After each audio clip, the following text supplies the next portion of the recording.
I picked this because basically, so I remember in the script, it was written, so I guess from a story perspective, I was excited because it's the first time, in Rock's car, he's meeting Sylvie, and in Pompeii, he's having the time of his life. And I felt like it's fun because it's the first time you see both these characters working as a team, but also I wanted it to feel like a real apocalypse, and that felt really clear to me on the page. And so something I took inspiration from that, and I was looking at things like I think even Michael, you guys said maybe in the writers' room, you definitely had referenced this film, but like Children of Men, and I was like, well, this feels like you don't necessarily want to do a one-er for the sake of doing a one-er, right? You want it to feel connected to story and feel emotionally right. And here it feels like, well, they're on a countdown to get to this arc. So let's feel that countdown in real time. So we should stay with the characters. I should say it's not a true one-er. We have hidden cuts. But the other reason I chose the scene is because we filmed this in a pandemic. This was right at the end.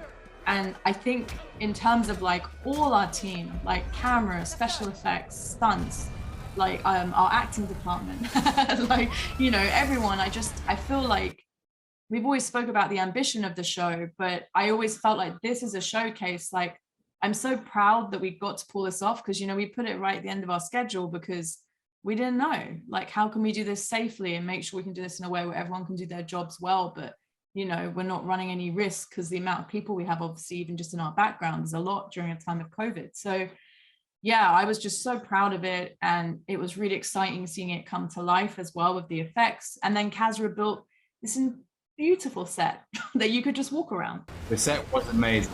Yeah, what are you seeing, Tom? How much of this is practical? All of it, mostly. Things in the sky and sort of, but everything that you can see at kind of up to, I suppose, like 10 or 15 foot high, that's all real. It's all real set, real light.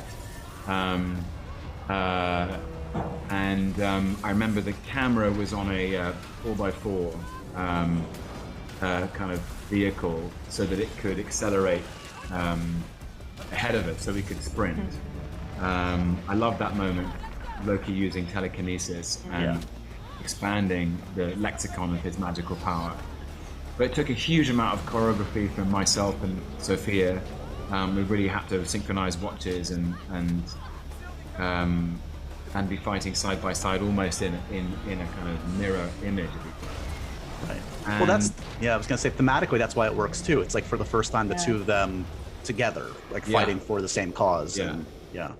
We're also just like our camera off. I know that, you, Autumn, and Andrew as well, like, because I think by the end, you guys were so in sync anyway. Yeah. Andrew Fletcher, our camera operator, A-camera, he was amazing. And it was understanding the pace at which I knew I wanted it to feel incredibly kinetic and dynamic, and that they were running out of time, and worked brilliantly with Monique Ganderton, our stunt coordinator, so that things weren't being compressed spatially, that we could really, but Sophia and I really sprinting, really striding out to feel they were desperate to find a way through, to find a way onto that ship. But it's a very exciting week. It was a week of nights, and there was it was a relief because we were outside, and by then there was a sense from all the advice from scientific authorities that if you were outside, that you were less at risk of transmitting or catching COVID. And living on that set was a dream.